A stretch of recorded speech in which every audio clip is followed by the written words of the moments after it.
Hey everyone, welcome back to another video of legal cruise. Basically आज हम बात करेंगे प्रियम्बल के बारे में। प्रियम्बल होता क्या है और प्रियम्बल में इंक्लूड इम्पॉर्टेंट वर्ड्स के बारे में जानेंगे। Now let's get started. Constitution of India का प्रियम्बल कॉन्स्टिट्यूशन के प्रोविज़न के लिए गाइडिंग प्रिंसिपल की तरह काम करता है। प्रियम्बल अपने वर्ड्स ऑफ ओरिजिन की तरह प्रियम्बल किसी भी एक्ट, किसी भी लेजिस्लेशन के लिए उसका एक इंट्रोडक्टरी स्टेटमेंट होता है जो उस एक्ट के मेन पर्पस के बारे में, उसकी फ़िलॉसफी, उसके आइडियाज़, उसके एस्पिरेंट प्रिंसिपल और उसके ऑब्जेक्टिव के बारे में बात करता है। It tells the source and authority of the Indian constitution. अब हम बात करेंगे प्रियम्बल के इंटरेस्टिंग फैक्ट्स के बारे में। जब हम अपना इंडियन कॉन्स्टिट्यूशन बना रहे थे तब हमारे former prime minister Pandit Jawaharlal Nehru ने 13 दिसंबर 1946 को कॉन्स्टिट्यूशन असेंबली के सामने एक ड्राफ्ट पेश किया जिसमें यह कंटेन था लोगों को क्या राइट्स मिलेंगे, क्या लिबर्टी मिलेगी। इस ड्राफ्ट को कहते हैं ऑब्जेक्टिव रिजोल्यूशन। बाद में इसे कॉन्स्टिट्यूशन असेंबली ने वोटिंग करा के इसे ऑब्जेक्टिव रिजोल्यूशन को एज अ प्रियम्बल अडॉप्ट किया। The date on the preamble is adopted on 26 नवंबर 1949। अब हम बात करते हैं प्रियम्बल में इंक्लूड इम्पॉर्टेंट वर्ड्स के बारे में, जो कि है sovereign, socialist, secular, democratic, Republic, justice, liberty, equality and fraternity. Preamble amend हुआ था 18 दिसंबर 1976, फिर इस पर डिबेट हुआ था ऑन 17 अक्टूबर 1949। जब से प्रियम्बल बना है तब से लेकर आज तक उसे एक ही बार अमेंड किया गया था 42nd अमेंडमेंट के थ्रू। 42nd अमेंडमेंट के अंदर जो चेंजेस हुए थे उसे मिनी कॉन्स्टिट्यूशन ऑफ इंडिया कहते हैं, बिकॉज इसमें 3 नए वर्ड्स शामिल किए गए थे, that's are socialist, secular and integrity. The word socialist and secular were added between sovereign and democratic. Unity of the nation को चेंज करके unity and integrity of the nation कर दिया गया। इंडियन कॉन्स्टिट्यूशन को इंडिया के लोगों ने बनाया है, that's why people of India is the ultimate source of authority. Preamble में 85 वर्ड्स कंटेन हैं और इसको इस्टेब्लिश करने का मेन गोल है कि लोगों के बीच शांति, भाईचारा और सौहार्द्रता बनी रहे। और प्रियम्बल के ऑब्जेक्टिव की बात करें तो इसके मेन ऑब्जेक्टिव्स हैं justice, liberty, equality and fraternity. Preamble को अमेंड कर सकते हैं बट इसके बेसिक फीचर के साथ कोई भी छेड़छाड़ नहीं कर सकते हैं। अब हम बात करेंगे प्रियम्बल में शामिल इम्पॉर्टेंट वर्ड्स के बारे में, जो कि प्रियम्बल के नेचर और उसके ऑब्जेक्टिव को डिफाइन करता है। First is sovereign. It means India एक इंडिपेंडेंट कंट्री है। कोई भी एक्सटर्नल पावर इंडिया की इंटरनल मैटर्स में इंटरफेयर नहीं कर सकती है। इंडिया एक सोवरन स्टेट है और वो अपने आंतरिक मामलों को खुद ही मैनेज कर सकती है।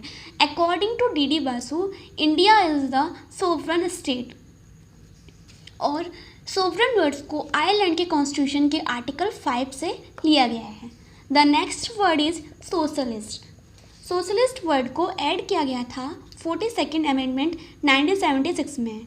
इट मीन्स कि जो वेल्थ है नेशन की वो इक्वली शेयर होगा सिटीजन को। जो भी प्रोडक्शन होगी उस पर गवर्नमेंट का कंट्रोल होगा और इसे इक्वली डिस्ट्रीब्यूट किया जाएगा, जिससे इकोनॉमिक इनइक्वलिटी नहीं होगी। पर प्रियम्बल में जो वर्ड यूज़ किया गया है सोशलिस्ट, वह महात्मा गांधी की फ़िलॉसफी से इंस्पायर है, जिसका ऑब्जेक्टिव है वेलफेयर स्टेट को इस्टेब्लिश करना। And the next word is secular. It means India जो है वह सेकुलर स्टेट है और यहाँ हर धर्म के लोगों से इक्वली ट्रीट किया जाएगा। सेकुलर वर्ड को ऐड किया गया था 42nd अमेंडमेंट के थ्रू। इसमें बताया गया है कि state has no religion. State का कोई भी रिलीजन नहीं है, बट इंडिविजुअल का रिलीजन है और वो अपने रिलीजन को प्रैक्टिस, प्रोफेस कर सकता है freely without any discrimination. Democracy. The next word is democracy. It means कि गवर्नमेंट जो है वो लोगों के द्वारा इलेक्ट की जाएगी। सिटीज़न अपने रिप्रेजेंटेटिव को वोटिंग के ज़रिए चुनेंगे और जो इलेक्शन होंगे वह फ्री और फेयर होगा।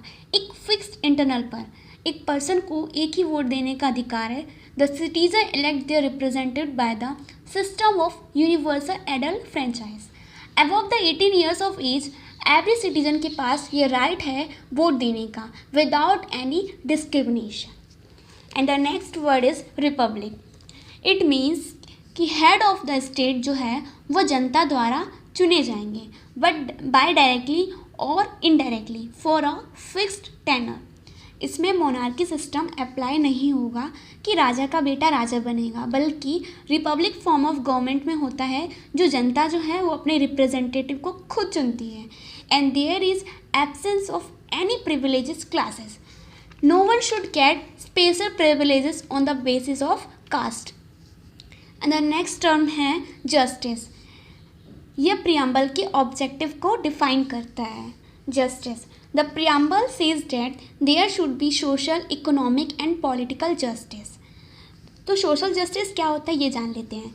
इन सोशल जस्टिस मान लो कि कोई केस चल रहा है कोर्ट में, वहाँ पे यह इफ़ेक्ट नहीं करेगा कि आप किस कास्ट से हैं, किस रिलीजन से हैं, क्या आपका जेंडर है और क्या रंग है आपका. जब जस्टिस दिया जाएगा तो कोई भी डिस्क्रिमिनेशन नहीं किया जाएगा कि किसी भी तरह का कोई भेदभाव नहीं होगा कि आप किस रिलीजन और किस भाषा से बिलोंग करते हैं. Justice should given free and fair. Now the next is economic justice. It means कि आप अमीर हो या गरीब हो, ज़्यादा कमाते हो या कम कमाते हो, जो भी जजमेंट आएगा वो अफेक्ट नहीं करेगा और डिस्क्रिमिनेशन नहीं होगा. And the last is political justice. It means कि आप सोसाइटी के किसी भी ग्राउंड से बिलोंग करते हो, चाहे किसी भी रिलीजन के हों, कास्ट, जेंडर, कलर के हों, आपको equal free and fair opportunity मिलेगी. 0 पैसा होते हुए भी आप MP बन सकते हैं. There should be fair and free opportunity.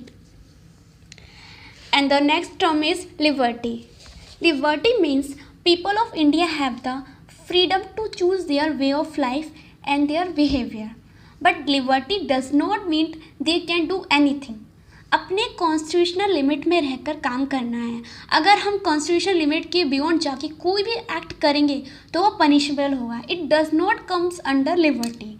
ऐसा नहीं है कि हमारे पास फ्रीडम है तो विदाउट एनी रीज़न किसी को मुक्का मार दिया जाए या फिर किसी सरकारी बस में आग लगा दी जाए. जो भी करना है उसे कॉन्स्टिट्यूशनल लिमिट्स में रहकर ही करना है. And the next word is equality. It means that everybody is equal in society. Society के सभी सेक्शन के पास इक्वल राइट्स और अपॉर्चुनिटी है. No section of society have special privileges on the basis of caste, reason, sex. Every section of society have equal rights. चाहे वो किसी भी जाति, किसी भी धर्म का हो, किसी भी भाषा से बिलोंग कर रहा हो, चाहे वो मेल हो या फीमेल हो, सबको इक्वली ट्रीट किया जाएगा. उन्हें इस बेस पे डिस्क्रिमिनेट नहीं किया जाएगा. And the next word is fraternity. It means the brotherhood और the feeling of brotherhood among the people. इसका मेन एम है लोगों के बीच भाईचारा और एकता को स्टैब्लिश करने का. सिटीजन्स एकता और भाईचारा के साथ रहें. There should be dignity among the people for each other. Fraternity promote unity among the people. At last we conclude it. Preamble is the key of the constitution of India. जो concept है liberty, equality and fraternity, इसे adopt किया गया था French revolution के मोटो से. French motto था liberty, equality and fraternity. 26 नवंबर को सेलिब्रेट किया जाता है as a constitution day of India because उस दिन कॉन्स्टिट्यूशन को अडॉप्ट किया गया था. प्रियम्बल एक समरी फॉर्म है इंडियन कॉन्स्टिट्यूशन का. Thank you so much.